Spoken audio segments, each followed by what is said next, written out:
On today's episode of It's Always Something in Philadelphia, we break down the Phillies' opening weekend in all of its glory. Joel Embiid might be back for the Sixers, and the Flyers have a new Russian hero who needs to save them from their downward tailspin they're on right now. A lot going on in Philly sports. A really busy weekend, or couple weeks. I'll start with the Phillies. So we had opening day, and it started in typical Phillies fashion. It seems like their opening day was postponed a day due to weather issues, so they did not open when the rest of the MLB started their season. They were pushed back a day, so they started on Friday instead of Thursday. And they ended up losing this opening series to the Braves, which I saw coming and which you can expect. But they did it just in true Phillies fashion, and I'll break down game by game how things started. I won't do this for every series, maybe of the year, because it was the opening series. I'll break it down game by game. So game one starts out pretty good, actually. Zach Wheeler looking dominant, looking solid, definitely looking like the ace that we signed long term and the ace of this club. And it's pretty much a pitcher's duel with him and our boy Strider. It was really awesome to see just the bank packed again, chanting his name, getting loud. Is watching the broadcast at home, you could just hear in any lull in the broadcast, you could hear Strider, Spencer. That's a ton of fun. So that was really cool, and I'm glad he seems to be warming up to it a little bit. There was some post-game interviews that he did talking about how the clip of him saying he doesn't want any fans was maybe taken out of context, and he actually enjoys it. And he said he prefers when it's loud, and he likes the atmosphere, and he likes, kind of the jawing back and forth, and that's what makes sports fun. And he seems like a genuine guy, and that seems to be the consensus online of a lot of Phillies fans is like, hey, yeah, we love messing with him. We love when our players can, take him for a ride, especially in the playoffs, but no ill will. And, we'd love to have him. He was on our team, but he's fun to root against when he's on the opposing team. So seems like a good guy there, and I'm glad that dynamic is existing. But anyway, Wheeler and Strider were dueling, pitcher's duel for early parts of the game. Marsh starts the scoring, gets a 2-run home run for the Phillies. And in that type of game, that pitcher's duel, it seemed like, hey, maybe a couple runs is all you need to solidify it. That turns out to not be the case. Bullpen ends up blowing it. Game falls apart. Phillies lose by a lot. The home run Wheeler start is all for nothing. It really was it was the daycare. It was Marsh and Stott and Bohm that were getting on base, and Schwarber, Turner, Harper, Realmuto, and Castellanos in that first game hit a combined 1 for 20 with 10 strikeouts. Not a really good opening game. Not what you want to see out of your star players. You want to see one or two of them make some contact, get some hits, get on base, and obviously hit a home run if they can. So that was pretty disappointing. It felt very Phillies. All the buildup, the pushback, the delay, all the local channels were covering it because it's one of the most anticipated seasons in a long time. Obviously last year as well, but this year continuing that anticipation. And you had Charlie Manuel come out and throw out the first pitch, and he's recovering and recovered from his stroke. So that was really emotional, galvanized the crowd. Wheeler comes out strong. It's the Braves, it's Strider, all this energy and emotion. And to see the bullpen implode like that game one, that hurts. And we all know who there is to blame for that bullpen implosion. And that's the MLB social media rankings of the top bullpens. How dare they give the Phillies the number one bullpen in the league after being unranked the past 5+ years? I think it's their fault. They put this sort of karmic being into existence to allow the Phillies bullpen to look terrible because they said they were going to be one of the league's best, which they still end up might being. But this moment will forever stain the Phillies bullpen in the minds of the fan for the rest of the season, no matter how much better or close to form they get. So that was, a little bit of fun irony that, of course, in the first game of the season, the best ranked bullpen by MLB is blown apart. Game two, end up with a rain delay, so just a little bit pushing back the start, half an hour, 45 minutes or so. And Aaron Nola ends up getting rocked. They keep him in because they had to use a lot of bullpen guys in the Wheeler game. But he pitches, like 5-6 innings, but he lets up a ton of runs. It gets ugly. It's not even close. Phillies end up losing 12-4. more poor at bats from our top guys. Just an ugly loss. This one we never were really in, and it started raining at the end, and it was just not a pleasant game. And I'm pretty sure the only runs we scored were because of like a bases loaded blown strike call to Nick Castellanos that helped lead to like a couple runs scoring, which he should have been called out on strikes. So after 2 games, it was looking pretty bad. Phillies fans were down bad online, and I don't blame them. Don't blame us for thinking that way. There was a lot of negativity, and I'll talk about in a second just the fun discourse that was happening early in the season. But it was pretty much as negative as a start as you could get. I mean, the run differential was crazy. They were not scoring. The bullpen looked bad. Nola looked bad. Everyone but Wheeler was pretty awful. It just didn't look good. Game 3, Phils finally get a win. They take this third game 5-4. Schwarber hits a Schwarber bomb. He looks good. He was stealing bases, looking mobile on there. So that was awesome. Ranger Suarez pitched. He was pretty solid, let up a couple of runs, but not too bad. Went toe-to-toe with Chris Sale. There was a pretty interesting lineup. I'm going to try and pull up the exact lineup they had. But in this game, they didn't go with the players. Like they didn't have Marsh. They didn't have Stott. They just went with a couple, players that it just didn't really make sense to me. Of course, it works because like anytime you question Topper, he ends up turning you on your head. But so they had Schwarber, Turner, Bohm, Realmuto, Castellanos, Whit Merrifield, Sosa, and Pache, and then Rojas. So that's like your bottom 3 hitters are like both bottom 3 hitters for sure. No Stott, no Marsh, a scheduled day off for Harper. Oh, I forgot to mention in game 2, Harper had a hilarious moment where he's chasing down a fly, like a pop fly, that's heading towards the stands, heading towards the fans, towards the dugout, actually. And he's chasing it and he's in line with it. And he ends up trying to track it and falls into the dugout aggressively, like flips over, both feet in the air, like so wildly aggressive. The ball ends up landing like 2 feet in the field behind him. It hit the netting. So he was tracking it properly. It just bounced back and was out of play. But just the visual of him full speed, like flipping into the dugout. And then a second later, the ball dropping like 5 feet in the field. Really funny. Objectively, whether you're a Phillies fan or not, you got to laugh at it. Definitely a scare because it's Bryce Harper, face of the franchise. He's been hurt before. Very scary game 2 that he was hurt. He ended up being fine. Game 3 was allegedly a scheduled off day for him because he's had some tightness and other things in the preseason and spring training. So this allegedly was not related to the fall he took, but so he was not in the lineup either. So no Harper, no Marsh, no Stott. Weird lineup. It ends up paying off. They get the win. But the big hit came with Alec Bohm. He had the go-ahead single, 2-run single to give them a 5-3 lead at the time. They end up holding on to win 5-4. And so that gives them a win. Bullpen closes the job. And it's just, I can't stress how important that is just for obviously like the first series of the season doesn't really matter in a 162 game season, but based on how the fan base was feeling and how this team looked in those 2 games, getting a win, I think does so much for just public perception and energy and momentum. And I know there's a billion games to go, but starting out the season with a sweep of the Braves looking as bad as they did, it would have been tough to get up and believe in this team and not immediately start to question the moves they made in this offseason.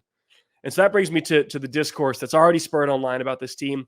And that's sort of the fun and bad, fun and not so fun part of having a team that has championship expectations is everything is so drastic, right?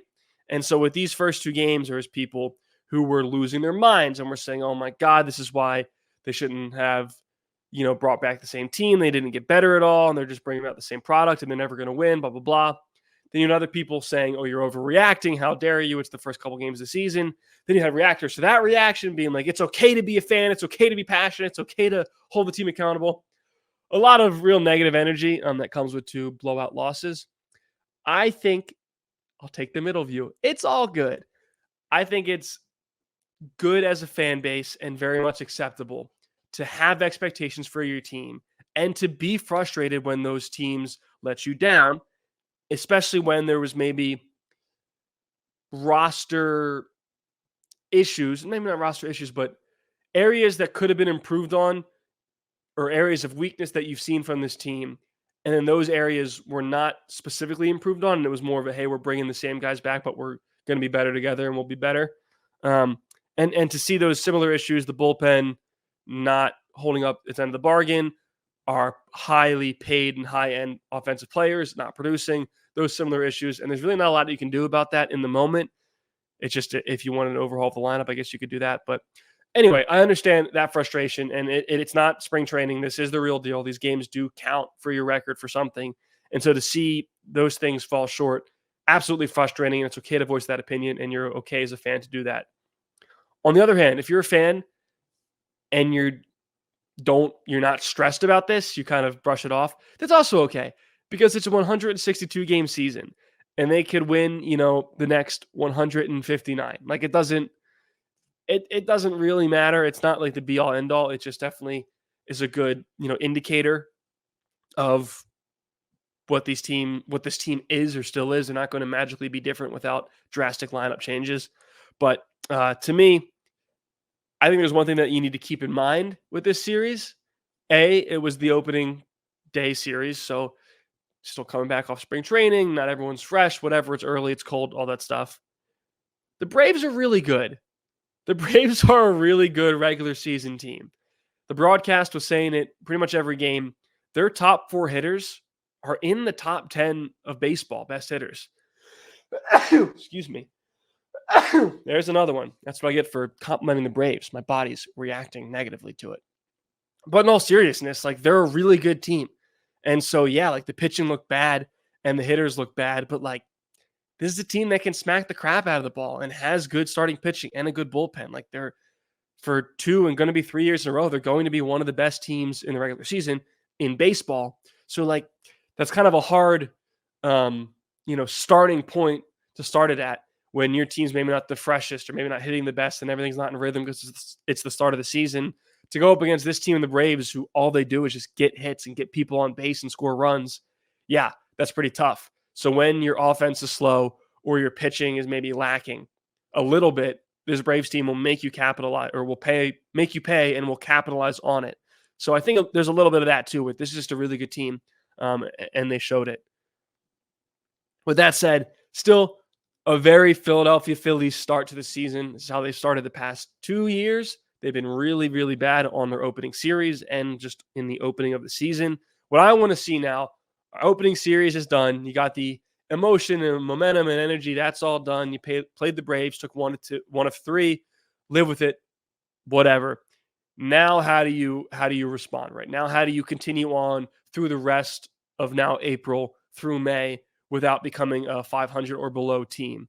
When, if you're going to have serious championship goals, you can't keep hoping and expecting that you just play super well June through September and then cruise into the playoffs. You need to play above 500, strong, top of the division baseball in April, in May, to just give yourself a little bit of cushion and relaxation and less stress and necessity coming in, down the line to get that wild card spot. So as long as they even things out, I'm not too worried. Definitely disappointing. It's kind of what I expected, but I think they'll bounce back. They start a series with the Reds this week. That'll be fun. And then we'll see where things go. But yeah, Phillies baseball is back, and it's just as stressful as it was the past 2 years or the past all of my life or all of existence. So happy the Phils are back. Nothing quite like it. Now let's talk about the Sixers. I'll talk about the big news in a sec. They've had a couple weird games lately. They lost 2 close ones to the Clippers and Cavs. Both games they could have won. They were leading and maybe blown leads, or they were down and they fought back. And just games that they had it, and just coming down the stretch execution-wise, a couple things didn't go their way. With the Clippers game, I mean, we got to talk about, I don't think I've talked about it yet, Kelly Oubre incident, where there was a couple foul calls that didn't go their way or went the Clippers' way down that stretch. Final drives of the game, Oubre goes to drive, gets blocked, thought he was a foul, not called, whatever. Final seconds of the game after, I think, his ball got stuck and he got to get the ball. Batum taps it out, gives it to him again, drives in. And there was he was trying to drive as time was expiring, and Paul George fouled him like fouled him with the body, didn't give him a chance to get the shot up. It would have been, I mean, if Paul George like didn't foul him, like maybe he gets it off in time. It was really down to the wire. He probably should have pulled up instead of trying to drive. So that's really on him. But he was fouled. The foul was not called. And Oubre and Nick Nurse lose their minds. Oubre goes to every one of the officials and points at them. He does the full hand point. You're a bitch. You're a bitch. Your mom's a bitch. Your dad's a bitch. Your grandma's a bitch. All-time moment, solidifying himself as a Philly legend right then and there. And the refs end up doing it in their pool report or whatever, looking at it and saying, yes, there was contact by Paul George on Oubre that should have been called. Oubre ends up getting fined anyway for his comments. I think $25,000, which is still nutty. Same with Nick Nurse. So that was an interesting game. Then they played the Cavs, another close one they could have won, but ended up losing in the end. And then just last night or 2 nights ago, whenever it was, they play the Raptors without Maxey, who's dealing with some like hip soreness and stuff. And they beat the Raptors. They kind of blow them out. And they break the all-time Sixers team three-point record with 24 three-pointers made. This is without Maxey, their leading three-point scorer. Oubre went off. Campaign went off. Lowry had some. Batum had some. I mean, just everyone was draining their threes. They couldn't miss. A really weird, special, kind of out-of-nowhere game for this team to just go off and just erupt from three like that. I'm not complaining. They need every win they can get. Nick Nurse, I think, has beaten the Raptors every time now this season, so he's undefeated against his former team, so that's cool. Fun to see a Sixers team, no Embiid, no Maxey, explode from three and have another win. And you got to take the wins where you can get them. Speaking of Embiid, the big news, though, the important news, he's back. Ladies and gentlemen, he's back. Or will be back soon, allegedly, reportedly.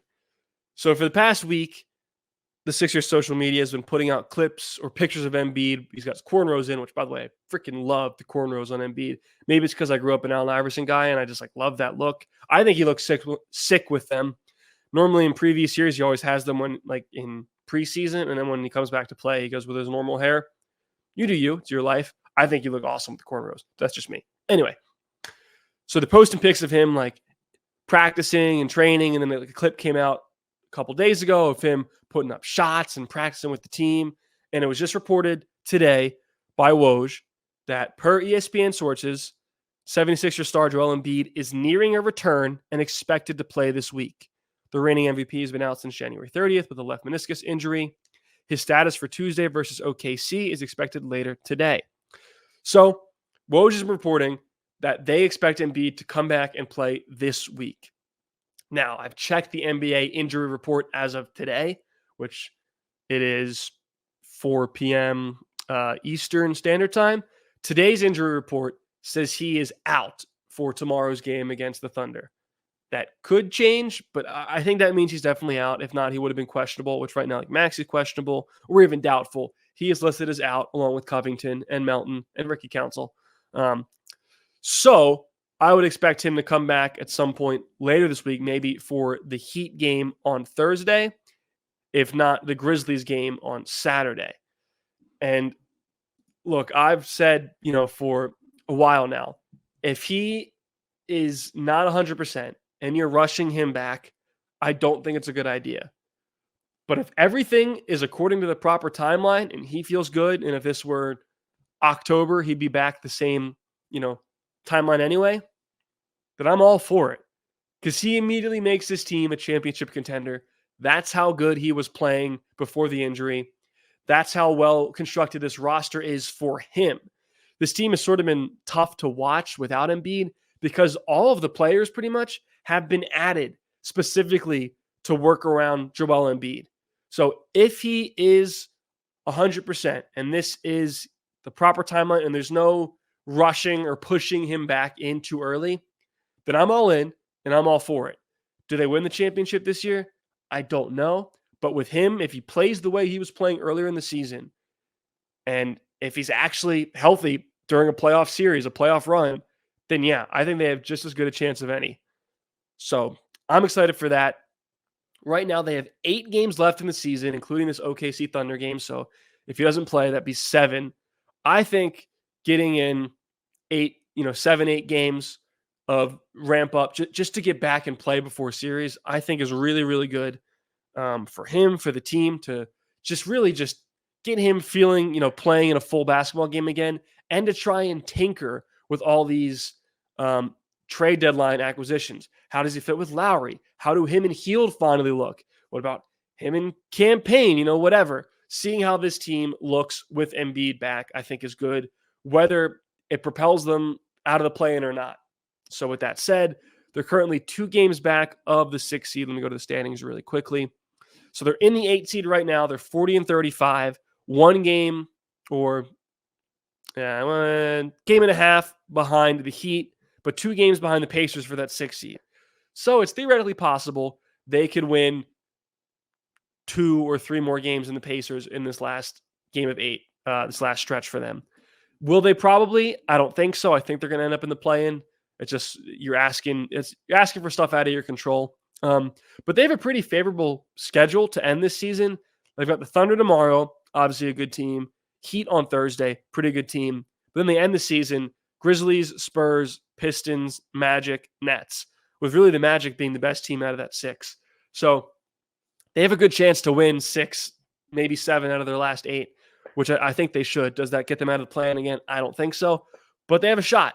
And with Embiid back, I'm not discounting or discrediting anything. So I think that's definitely possible. So stay monitoring. I don't think, again, he's listed as out, so he probably does not play Tuesday against the Thunder, but he's allegedly coming back this week. This is what we've been waiting for. This is what we were hoping for.